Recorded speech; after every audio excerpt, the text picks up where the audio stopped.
El pastor es muy exagerado.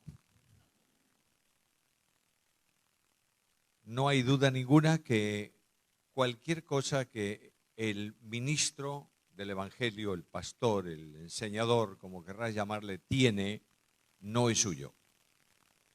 Lo ha recibido. Y lo que yo estoy haciendo en mi ministerio es dando a otros lo que otros me han dado a mí. Todo cuanto yo conozco, lo poco que conozco de la Biblia, es el resultado de que Dios puso en mi vida, en mi camino, cuando era joven, personas que fueron capaces de conducirme a la Biblia, de enseñarme la Biblia y de enfatizar seriamente sobre lo que significa predicar la Biblia. Que no significa usar la Biblia para que la Biblia diga lo que tú quieres decir, sino para que la Biblia diga lo que Dios dice. Y en cierta ocasión estaba yo predicando en las prácticas de homilética en el instituto y el doctor Lacueva, cuando terminé, vamos a ver, cuento un poquito, si no, el entorno del asunto.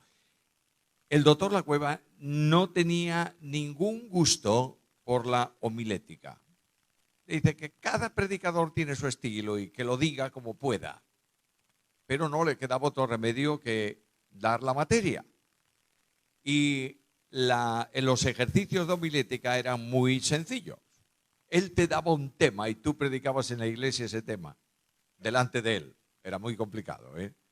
Hablar de un tema bíblico delante de un hombre de ese calibre, pues te ponía los pelos un poco de punta. De modo que un día me dio el tema y me dijo, vas a predicar sobre esto. No voy a deciros de qué. ¿Me permitís que guarde ese secreto, verdad? Claro. Y cuando yo prediqué sobre aquello y terminé la reunión, él me dijo, no te vayas. Y yo esperé a ver qué me quería decir.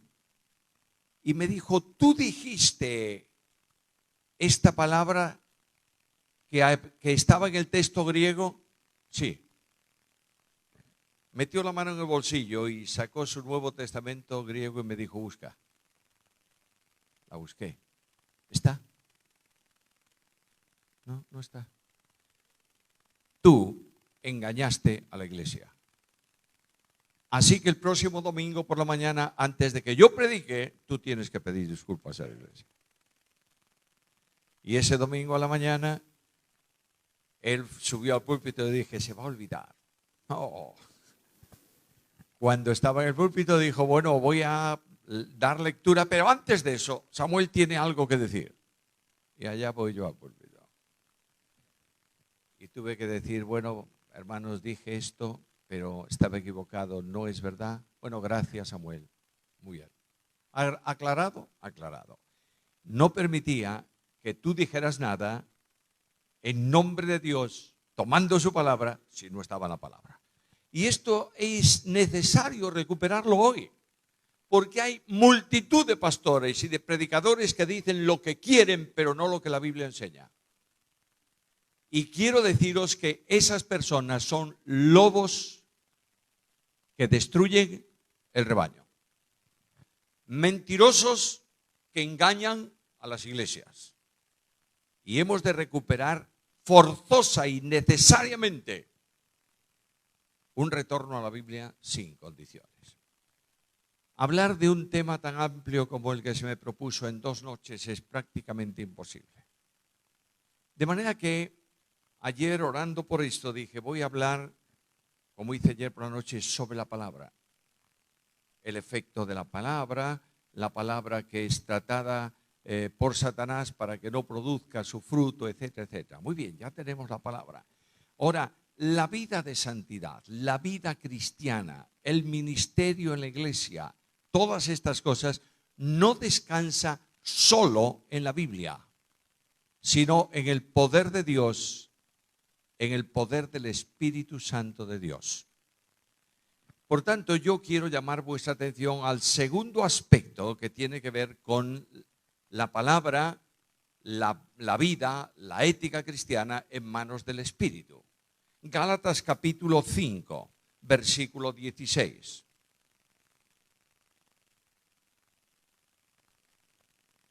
El apóstol Pablo dice así, Gálatas 5:16. Digo pues,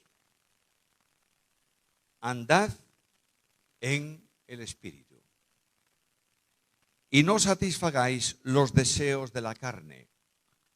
Este versículo nos llega para esta noche. Es un versículo que en castellano, en la traducción castellana de Reina Valera, casi es una expresión condicional. Hay ahí una conjunción copulativa en el medio. Andad en el Espíritu, número 1. Y no satisfagáis los deseos de la carne, número 2. Es decir, leído así simplemente, parece que hay dos cosas. Primero, debo andar en el Espíritu. Segundo, debo no satisfacer los deseos de la carne. Pero no son dos cosas, es una sola. Esa conjunción ahí es una conjunción vinculante entre las dos partes de esa oración. Lo traduzco de otra manera. Andad en el Espíritu. O, mejor todavía, mientras andáis en el Espíritu, no satisfacéis los deseos de la carne. ¿Me estáis entendiendo bien? Es decir, los deseos de la carne desaparecen, son sojuzgados, no funcionan, mientras tú andas en el Espíritu. Ahora, el Espíritu Santo, hermanos queridos, es el gran desconocido de la iglesia hoy.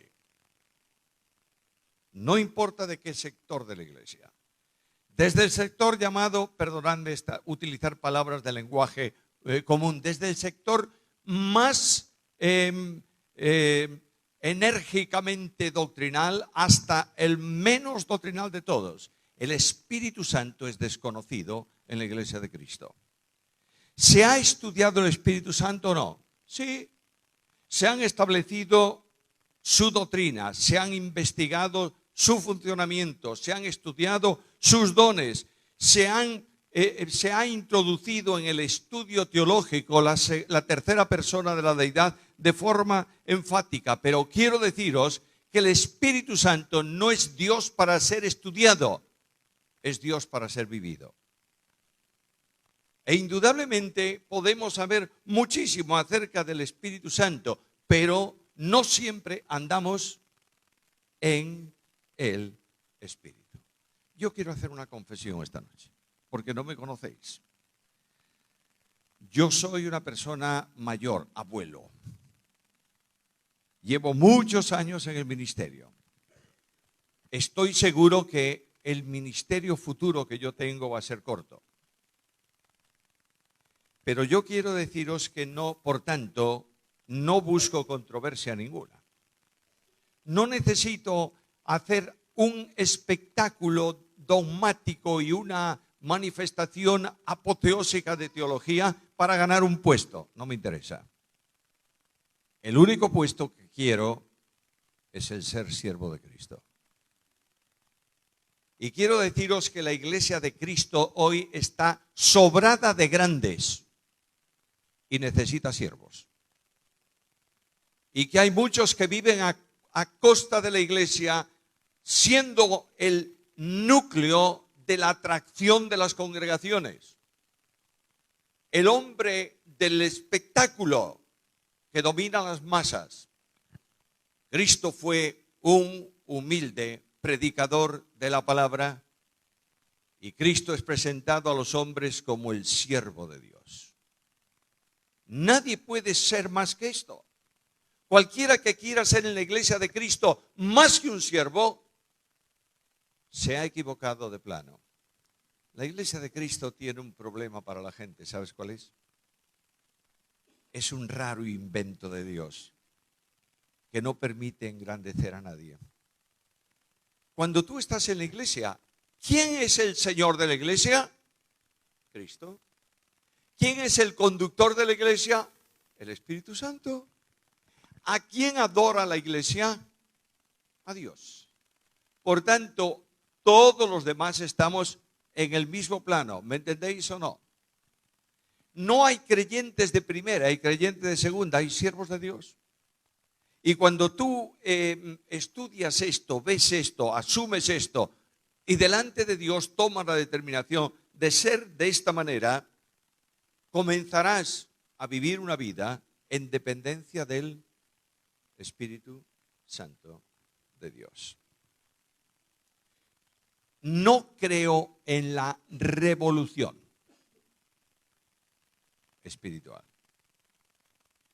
pero creo en la renovación espiritual. No creo en el espectáculo del show dominical, pero creo en un pueblo que busca a Dios y siente su presencia en cada reunión. Por tanto, en base a esto, yo quiero tocar el tema de esta noche.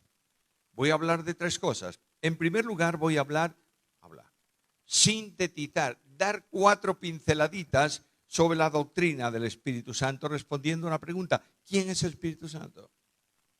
En segundo lugar, quiero hablaros de la consecuencia que trae esa doctrina, porque recordáis todos, o si no lo oísteis, lo dije en alguna ocasión, quiero deciros que todo estudio doctrinal teológico que no produce una transformación, un cambio, una aplicación a la vida del que estudia y del que escucha, del que expone y del que escucha, es una pérdida de tiempo.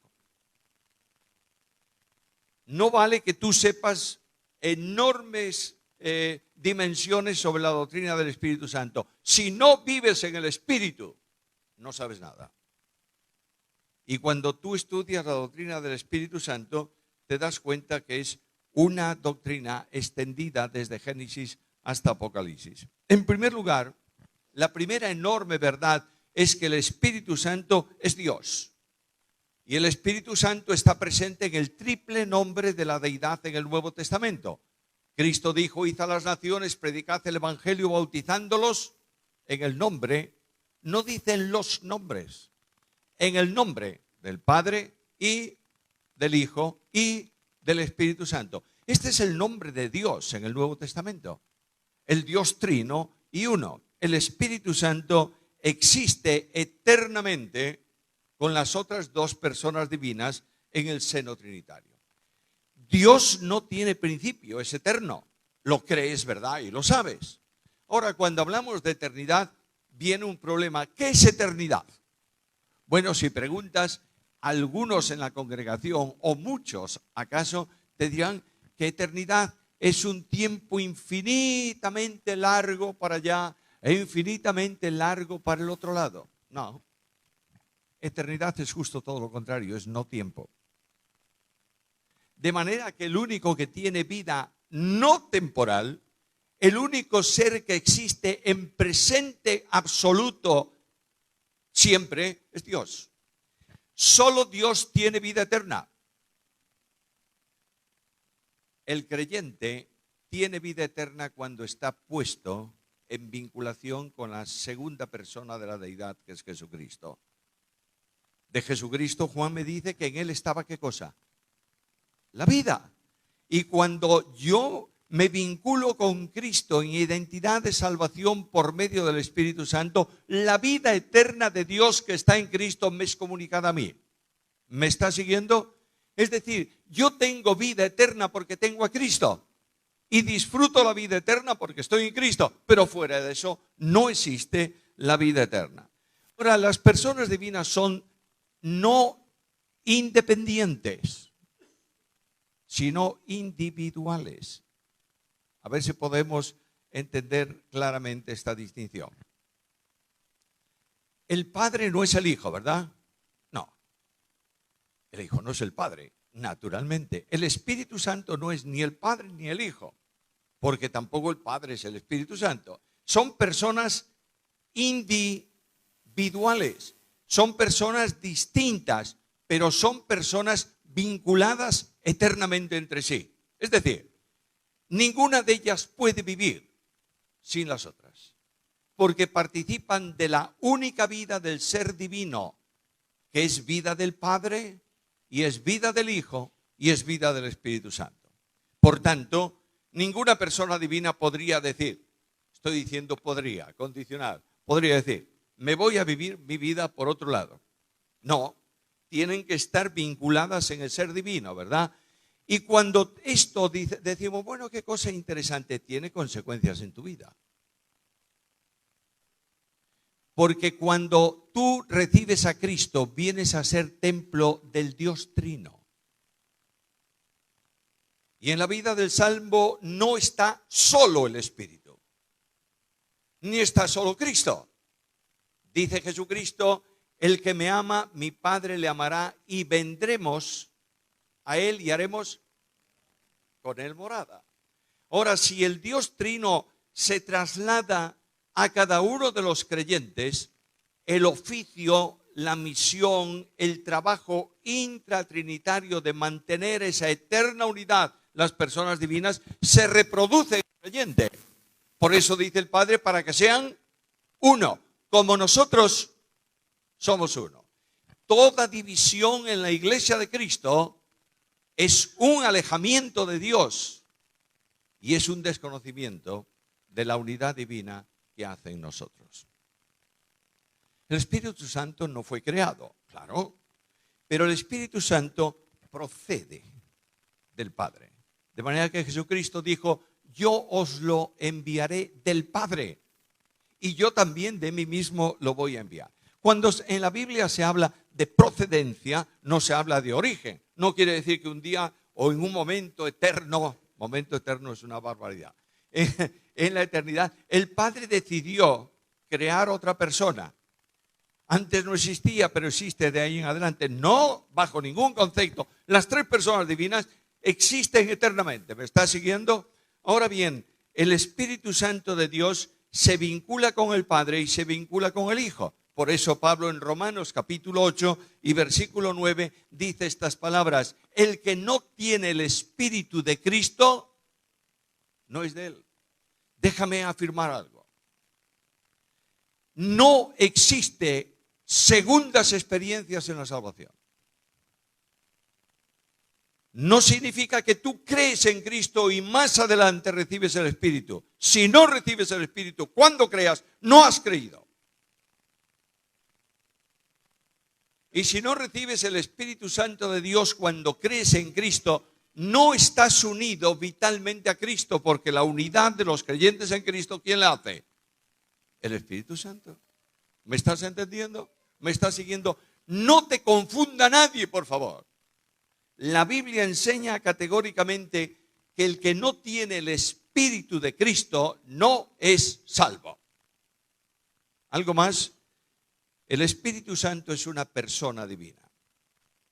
Como persona es capaz de investigar, capaz de revelar, posee atributos personales, intelecto, sensibilidad. De ahí que la Biblia diga, no contristéis al Espíritu. Por ahí te visitarán alguna vez alguno en tu casa, llamarán a tu, al menos en España es así, te llaman a la puerta y cuando abres la puerta hay dos personas con su carterita y las revistas debajo del brazo y te van a empezar a hablar de qué maravilla vivir el reino aquí en la tierra. ¿Quiere usted vivir aquí el reino en la tierra? Y siguen por esa línea y cuando tú le dices, ¿y cómo puedo ser salvo? Y bueno, tiene que creer en Cristo. ¿Y Cristo es Dios? No, Cristo no es Dios. Eso es herejía. El que no cree que Cristo es Dios no puede ser salvo. Porque el que no cree en la deidad de Cristo no puede tener comunión con la deidad del Padre. ¿Me está siguiendo? Y hay algo contundente en la epístola de Juan. ¿Juan es un hombre cariñoso o no? Sí, siempre está hablando de amor. ¿Y qué dice Juan? Si alguno viene a vosotros y no tiene esta doctrina que os hemos dado, no lo recibáis en casa, ni le digáis bienvenido. Bueno, cuando os visite, no quiero decir que le cerréis la puerta en las narices y no, trátalo con cariño y dale testimonio de Cristo. Dile que no teniendo a Cristo y no reconociendo a Cristo, no tienen salvación, porque ninguno viene al Padre sino por mí. Ahora, cuando tú analizas esta persona del Espíritu Santo, vas a la Biblia y encuentras muchas cosas acerca de su condición personal. La Biblia dice que el Espíritu Santo oye, que el Espíritu Santo escudriña, que el Espíritu Santo habla, que el Espíritu Santo enseña, que el Espíritu Santo juzga, que el Espíritu Santo convence de pecado, que el Espíritu Santo ejerce voluntad, que el Espíritu Santo elige y envía, el Espíritu Santo guía, el Espíritu Santo intercede. Basta. Hay más cosas. Por tanto, está funcionando una persona divina con nombres divinos. ¿Cómo se llama el Espíritu? Espíritu Santo. Y ahora, ¿qué dice la Biblia? No hay santo más que uno, que es Dios. De manera que este admirable Espíritu Santo, tercera persona de la deidad, es Dios. ¿Tiene atributos divinos? Claro.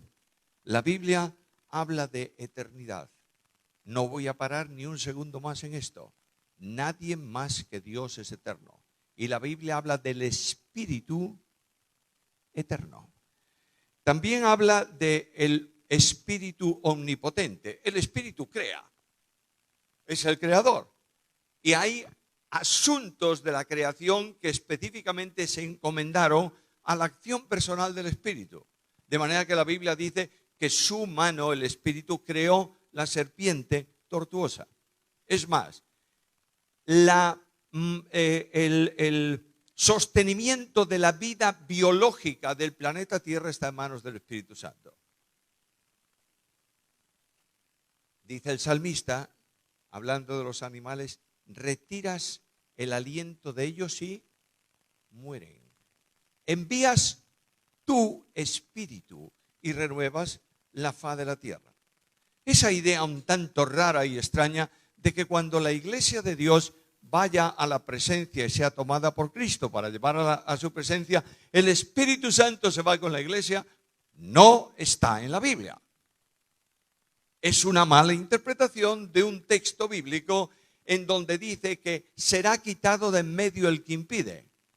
Pero quitado de en medio no significa que se ha llevado al cielo, significa que deja de hacer una acción, un trabajo, una operación que está haciendo en el tiempo presente. El Espíritu Santo tiene obras divinas, es creador, ejerció contención de pecado en los tiempos anteriores al diluvio. Cuando tú lees en la Biblia, mi espíritu no contenderán para siempre con el hombre. Por tanto, es el agente divino. Ojo con agente. Agente quiere decir que es una persona divina en funcionamiento, no el agente de la persona divina. Ahora, cuando tú sigues con esto, te das cuenta, y voy a resumir rápido porque no quiero entreteneros mucho tiempo con estas verdades que ya sabéis de sobra. Hay una operación o dos operaciones admirables del Espíritu Santo. El Espíritu Santo es el autor de la Escritura.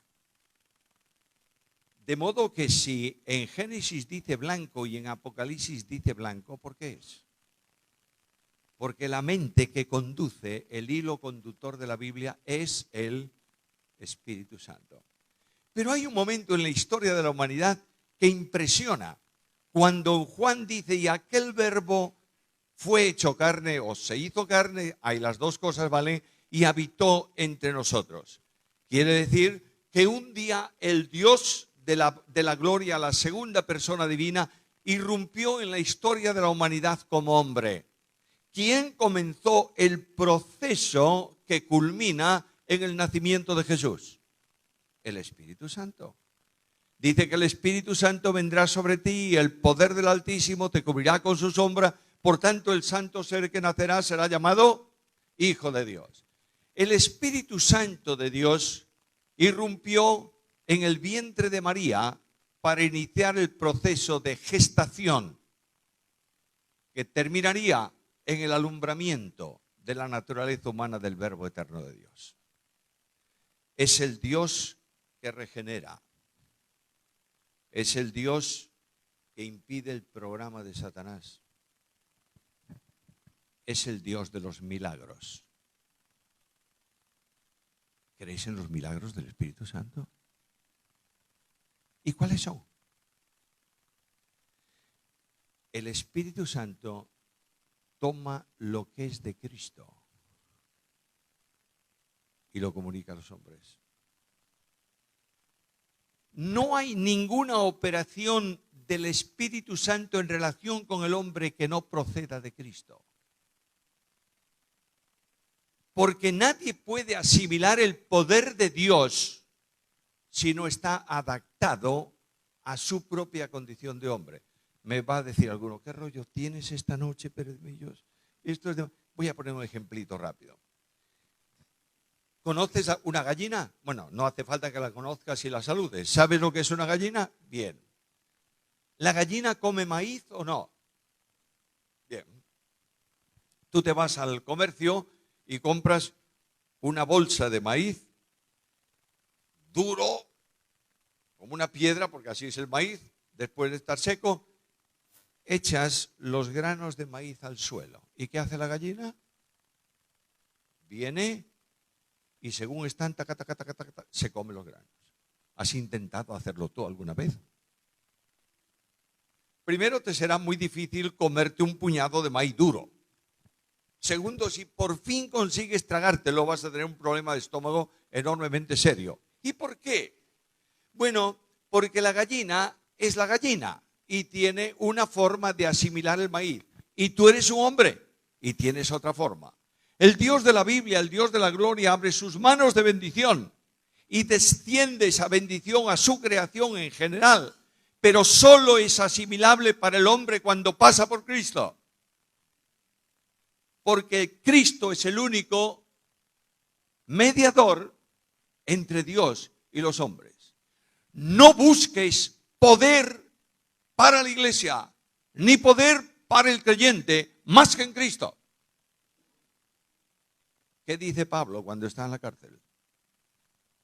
Todo lo puedo en Cristo. Y alguien estará buscando en su mente textos del Hechos de los Apóstoles en donde se pone de manifiesto la acción del Espíritu. Pero Cristo dijo, Él tomará de lo mío y os lo hará saber. ¿Entiendes esto o no?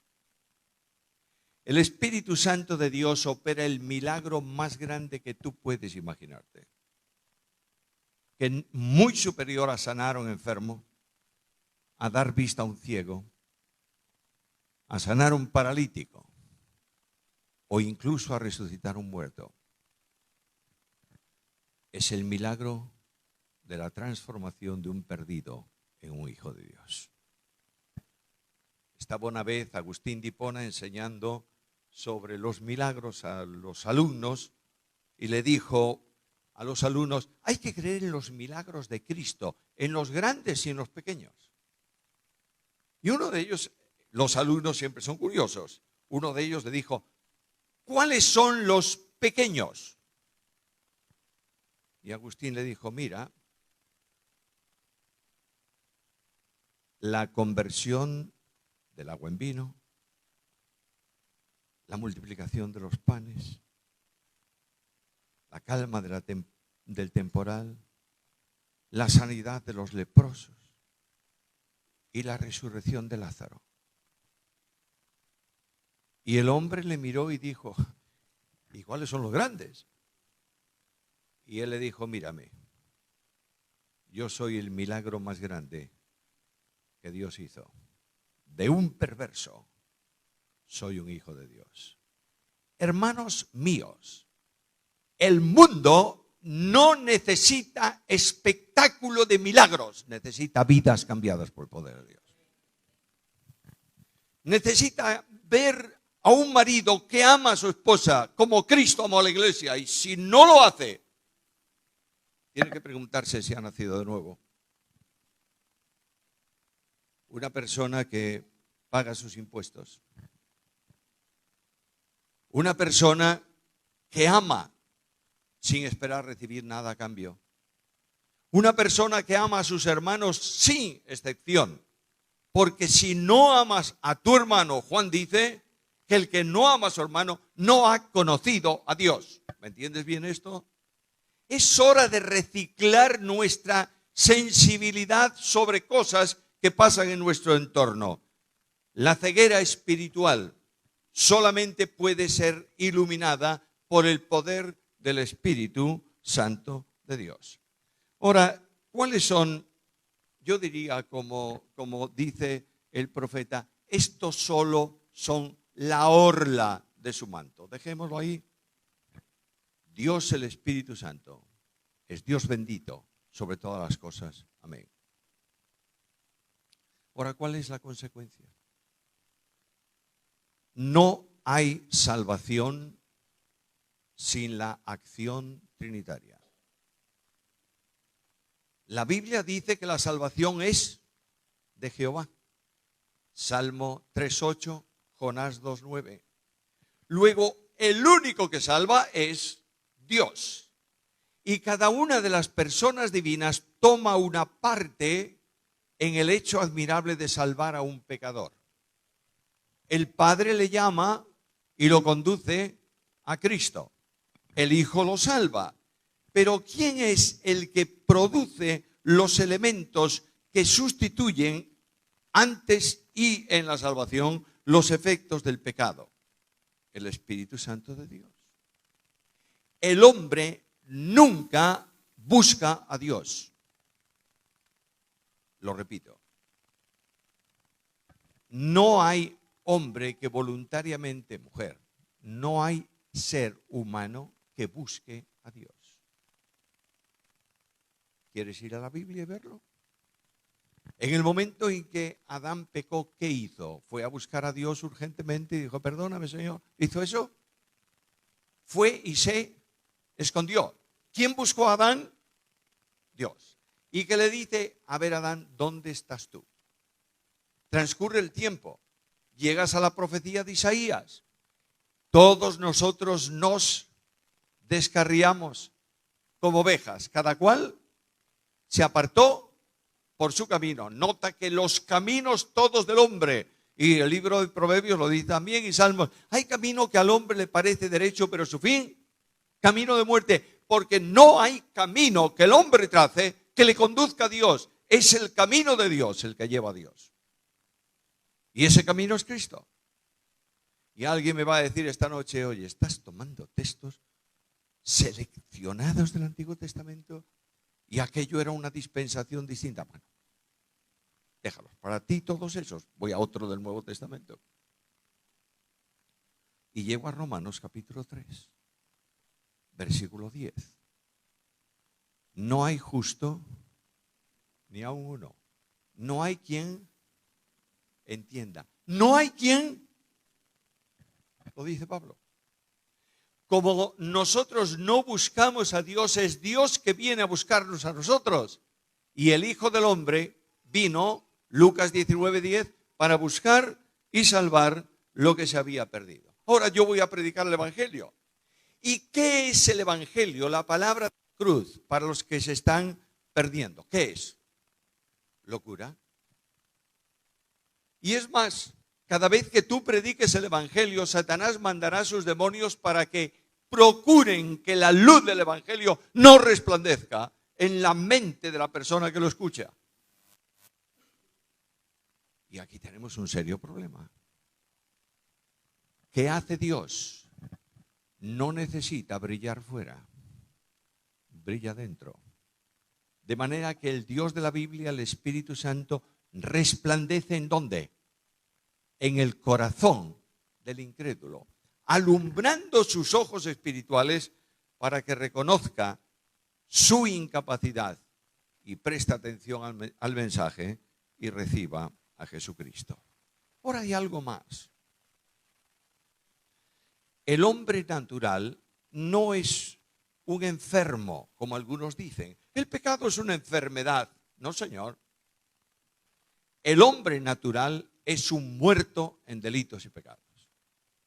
¿Me entiendes bien esto? No es un medio enfermo, es un muerto. Y el muerto no puede actuar por sí mismo voluntariamente si no es regenerado por el Espíritu Santo de Dios.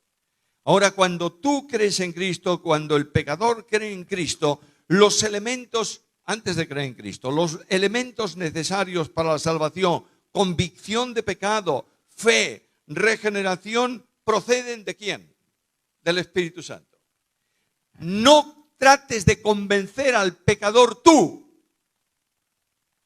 Predica el Evangelio, eso sí, con claridad. Pero es el Espíritu Santo el que convence al mundo de pecado. ¿Entiendes esto? No es suficiente con que el hombre se sepa perdido para salvarse. Necesita sentirse perdido. Cuando tú vas a una piscina olímpica de salto de trampolín bien profunda, tú sabes nadar bien, te tiras al agua y pides socorro. No. Sé nadar, tengo fuerzas, ahí voy. Pero por ahí, fíjate qué casualidad, estoy exagerando tremendamente, esto no creo que se dé muy bien, o si se dio alguna vez. De pronto tienes un espasmo, un calambre en las manos, en los brazos y en las piernas. Entonces no solo sabes que puedes ahogarte, sientes que te ahogas. Y es justamente en ese momento en que el hombre siente su estado que levanta los ojos de fe y dice a Cristo: Señor, sálvame porque perezco. Y de pronto el Espíritu Santo de Dios, el Padre que ha conducido ese pecador a Cristo, es recibido por los brazos amantes del buen pastor. Y recibe del Salvador las palabras que recoge el Evangelio: confía, hijo, tus pecados te son perdonados. Bueno, qué fantástico. Ahora ya soy salvo. Pero el salvo es también santificado, hecho santo o no. Y la única forma de vivir la vida cristiana es en santidad. Sed santos porque yo soy santo. Y ahora yo voy a hacer un esfuerzo descomunal para ser santo. Voy a ocuparme día y noche en ser santo. No pienso en nada, no veo a nada, no toco nada. Soy un santo santo. El santo santo solo está en una imagen en las iglesias en piedra, porque no hace nada. Pero el hombre natural y el creyente también. Y ahora yo leo la Biblia y viene a mí un desafío divino impresionante. Ocupaos de vuestra salvación. ¿Cómo? Con temor y temblor. Es claro que no está diciendo ocúpate de mantener la salvación o ocúpate de alcanzar la salvación. Está diciendo ocúpate de la vida de salvación, es decir, de la vida de santificación con temor. Y ahí le ponemos un punto. Y hacemos una lista de cosas santas y de cosas no santas. Y llevo en mi bolsillo derecho las cosas santas. Pondrás, voy a exagerar a decir cosas. Pondrás corbata el domingo. No mirarás para ninguna mujer. Y resulta que llegas a casa el domingo y te olvidaste de la corbata porque hacía calor. Y tú dices: ay, qué poco santo soy. Y algunos te dirán: yo no veo para mujer. No mientas.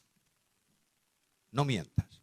Tú vas por la calle y a tu lado viene una mujer descomunal y tú no ves. ¿Cómo que no ves? Claro que ves. El gran problema no está en ver, está en seguir con la mirada. ¿Entiendes lo que te quiero decir? Estos esfuerzos colosales amargan la vida del cristiano. Y lo que Satanás quiere es que la vida de santidad sea una amargura para muchos. Para muchos la vida de santidad es un convento de clausura. La vida de santidad es un no hagas, no hagas, no hagas, no hagas, no hagas. Escucha, por favor. Pablo dice: ocúpate de la santificación con temor y temblor, porque Dios es el que en vosotros produce el querer y el hacer por su buena voluntad.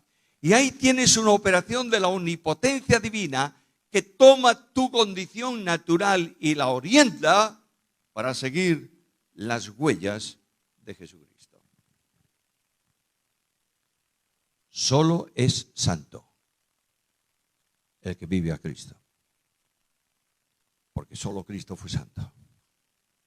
Y el Espíritu Santo de Dios está reproduciendo hoy en la vida de los creyentes la imagen de Jesús. Pablo dice en Romanos que el Dios de la gloria predestinó. Qué palabra más tremenda, ¿verdad? Bueno, predestinó, fijó un destino irrevocable para los creyentes, que seamos hechos conformes a la imagen de su Hijo. Déjame decirte algo muy sencillo, pero muy importante. Si no tienes la imagen de Jesús, no entras en el cielo. Cuando los que viajamos un poquito, a mí me encanta, yo soy muy observador y me encanta además. Llegamos a un país puesto de policía de inmigración y fíjate en la gente. Los que van delante llevan el pasaporte así como pidiendo clemencia y se lo entregan al policía. ¿Y el policía qué hace? Abre el pasaporte. ¿Por dónde? Por la fotografía. Y tú dices, cuando yo hice el pasaporte hace 5 años, era gordo, ahora soy delgadito. Tenía barba, ahora no tengo barba. ¿Qué dirá el policía? Y el policía, mira el pasaporte, te mira a ti, otra vez. Y dice, bueno, puede ser que sea. Te pone el sello y tú entras. Imagínate, por favor, que llegas a la frontera del cielo. Yo no sé si hay frontera en el cielo. Y ahí está el policía de fronteras del cielo, un querubín, un serafín, un ángel, lo que tú quieras. Y tú vas feliz, cantando. ¿Por qué? Porque mi ciudadanía está en los cielos. Y mi pasaporte es celestial. Cuando llegamos ahora a España de regreso y llegas al aeropuerto de Madrid, hay varias filas de entrada, pero hay un rótulo grande que pone ciudadanos europeos. Resto de países. Nosotros nos vamos por la ciudadanos europeos y llegas a la policía y prácticamente a veces ni te ven el pasaporte, pero los otros todos tienen que pasar con calma y le revisan las cosas, etcétera, etcétera. Así pasa con el cielo. Yo voy al cielo y voy cantando aquel viejísimo coro, no sé si alguna vez lo cantasteis aquí, cantando en el camino al cielo, de gozo lleno el corazón, con Cristo marcho en el sendero, disfruto de su comunión y llego allá y sonriendo, ¡tac! Pasaporte al guardia del cielo. Y abre el pasaporte. Y yo me quedo blanco. No está mi fotografía. Está la imagen de Jesús. Y digo yo, ¿qué va a pasar aquí? Y el guardia del cielo se sonríe. No sé si se sonríe el guardia del cielo. Y me devuelve el pasaporte y me dice, pase. Y yo digo, ¿cómo es posible entender esto? Y me busco rápidamente un espejo en el cielo. No sé si hay espejos en el cielo. Busco un espejo y al fin lo encuentro. Y me quedo asombrado. Porque mi imagen ha sido cambiada por la imagen de Jesús. Esto lo está haciendo el Espíritu Santo cada día de nuestra vida. Está reproduciendo en mí la imagen de Cristo, las perfecciones de Cristo, la conducta de Cristo. Está produciendo en mí amor, gozo, paz, benignidad, bondad, fe, mansedumbre. Ese es Jesús. Por eso Pablo dice, andad en el Espíritu para santificación. Ahora la iglesia es un cuerpo de testimonio, ¿verdad? Tenemos que testificar. Cuando Cristo establece la llamada Gran Comisión, los evangelios y hechos recogen una progresión en eso. Tú vas al evangelio según Mateo y lees, id a las naciones y haced discípulos. En Marcos lees, id por todo el mundo y de momento lo único que está diciéndome ahí es que tienes que hacer algo, enseñar y predicar. Pero cuando voy a Hechos cambia el panorama. Jesús dice, esperad en Jerusalén hasta que seáis investidos de poder de lo alto y entonces me seréis testigos.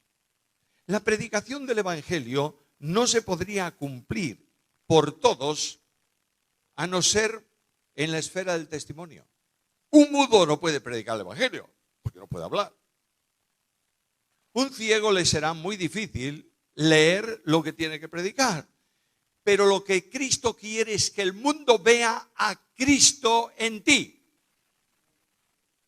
Y que la luz admirable del Hijo de Dios que brilló en las tinieblas y denunció el pecado del mundo, lo vea en tu vida mañana por la mañana en tu oficina. Pasado mañana en el comercio donde vas a comprar, con tu familia. Necesitamos creyentes no de una denominación, creyentes que vivan a Cristo. ¿Me estáis entendiendo? Yo soy bautista, muy bien, perfecto. Yo soy pentecostal, perfectísimo. Yo soy asambleas de hermanos, más perfecto todavía. Bueno, no. Es que eso a Cristo, perdonadme, le importa muy poco. Son accidentes de la historia.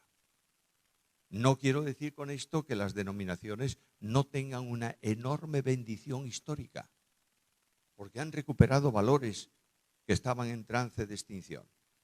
Pero Cristo tiene un solo pueblo, una sola iglesia, un solo rebaño. Y lo que el Evangelio impacta al mundo conforme al pensamiento de Jesús es el testimonio personal de cada uno de los creyentes. Voy a saltarme unas cuantas notas que tengo por aquí. Y vamos al Espíritu Santo en la iglesia. El Espíritu Santo capacita a los creyentes para el ministerio. No es quien capacita para el ministerio, no es una entidad académica, aunque indudablemente le enseña para la capacitación ministerial. Pero es el Espíritu el que llama a los creyentes al servicio específico mediante los dones del Espíritu. El Espíritu Santo de Dios es el que llama a los misioneros y envía a los misioneros. El Espíritu Santo de Dios es el que está puesto para tomar el control de la iglesia. El Espíritu Santo es el que responde a la oración de los creyentes, capacitándoles para que puedan predicar el Evangelio cuando la persecución viene. Ellos oraban de esta manera en Hechos de los Apóstoles: soberano Señor, concede a tus siervos que hablen con denuedo tu palabra, mientras tú haces milagros. Es decir, tú te ocupas de la obra divina, pero nosotros queremos predicar ¿qué cosa? La palabra. Ahí tienes el secreto victorioso de la iglesia primitiva. Y el lugar donde estaban congregados tembló y todos fueron llenos del Espíritu Santo. ¿Y qué pasa? Hablaban en lenguas, profetizaban, echaban demonios, caían al suelo. No, Señor.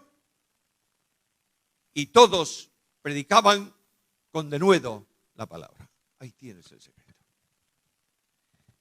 Yo creo que el Espíritu Santo de Dios puede hacer milagros y los hace.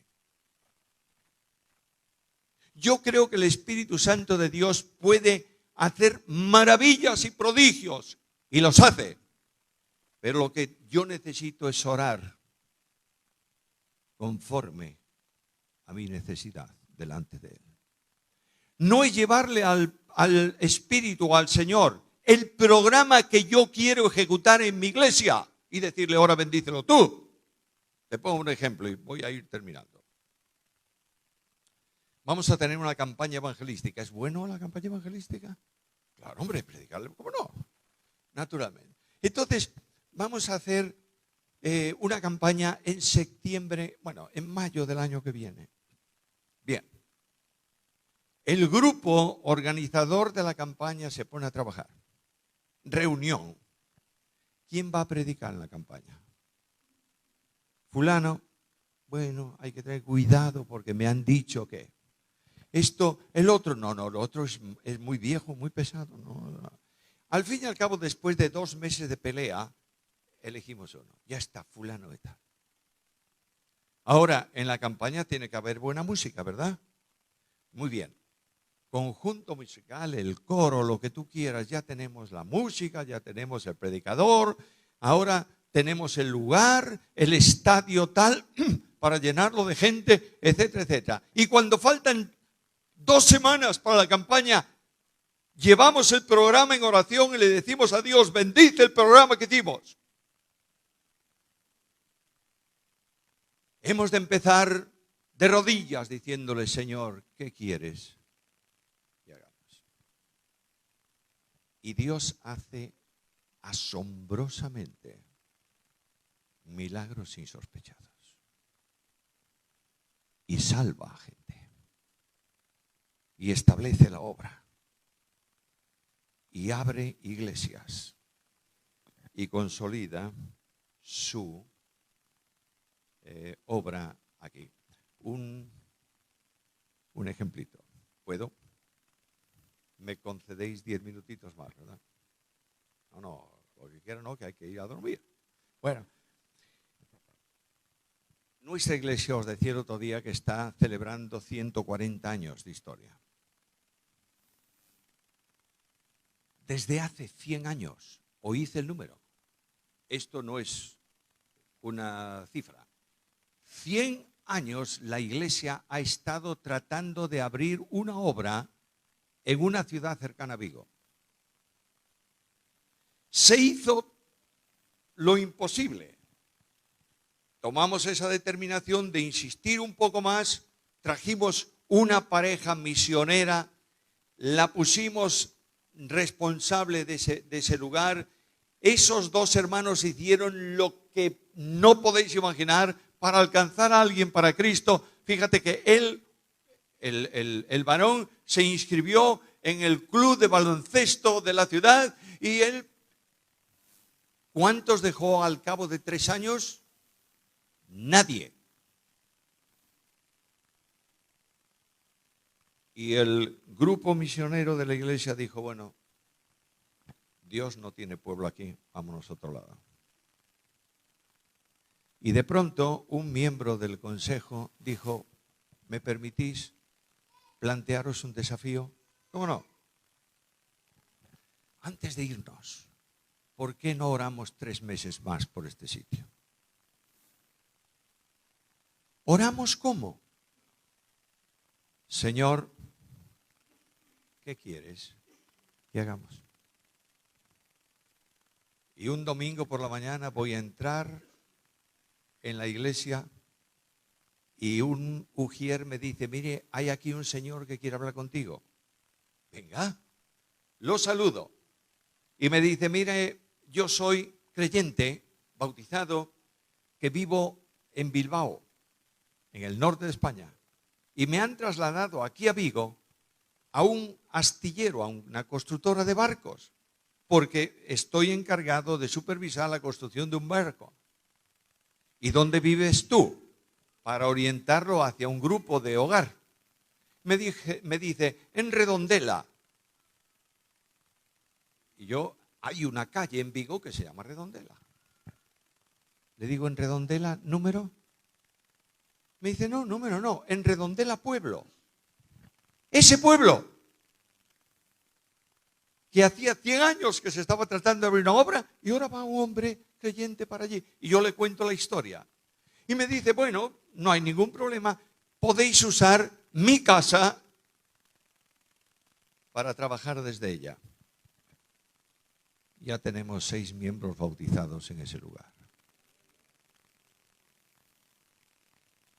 No es orar con fe, solo es orar conforme a la voluntad de Dios. ¿Entiendes?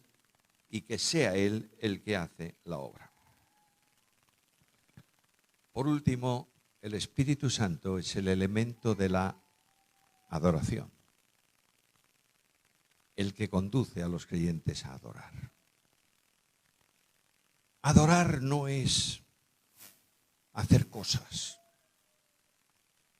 Adorar es entregar la vida en las manos de Jesús. Es cumplir el mandamiento de Pablo. Por las misericordias de Dios, presentad vuestros cuerpos, sacrificio vivo, santo, agradable a Dios, que es vuestro culto espiritual. Sin la acción del Espíritu, el culto es muerte espiritual. Y no digo que es muerte porque no se canta y porque están dormidos. No, no, no, no, no, no. Puedes ser dinámico, puedes estar saltando por encima de los bancos, que es tu culto, no el culto de Dios. Solo cuando el Espíritu Santo toca a la congregación, sientes que Dios está allí. Sin ningún tipo de espectáculo. Es Dios que hace notar su presencia. Y a veces te llevará a llorar en silencio frente a la cruz. Y otras veces te hará estallar de júbilo porque Cristo vive. Y otras veces generará en ti no sé lo que, pero la adoración parte, se ejecuta, se produce y viene por la acción del Espíritu Santo de Dios. ¿Cuál es mi responsabilidad? Escucha el versículo de nuevo. Andad en el Espíritu. ¿Sabes qué significa andar en el Espíritu? Deja que el Espíritu te conduzca. Deja que Él impulse y te lleve por el camino que quiere. Hace unos años yo presencié un espectáculo muy interesante allí en Galicia. Una mañana vino un tráiler, paró allí en una zona al lado de una gran pradera de hierba y descargaron un globo aerostático. Y tiraron de ese globo y llegó ese globo de aquí allá al fondo, era un tremendo. Cuando lo estiraron todo en la hierba del campo, era un globo. Se veía que era un globo. Y de pronto le engancharon en la parte del cuello del globo, le engancharon una barquilla de mimbre y unas cuerdas.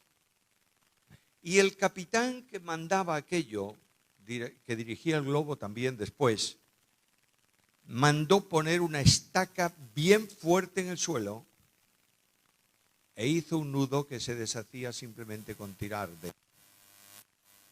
Y trajeron un torpedo de calor y lo pusieron enfocando la boca del globo. Y ese hombre decía permanentemente, ¡más calor! Y el aire caliente comenzó a entrar en el globo. Y el globo comenzó a levantar la cabeza del suelo. Y empezó a levantarse en el aire.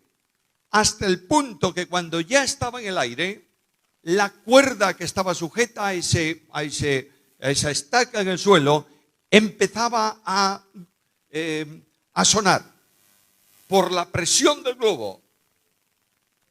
Y el hombre que mandaba esa operación seguía diciendo, más calor. Y de pronto subieron 3 personas a la barquilla. Y el que estaba dirigiendo la acción agarró la cuerda y tiró de ella. Y el globo comenzó a levantarse del suelo. No tenía figura de globo, era un globo. Y empezó a levantarse. Y subió.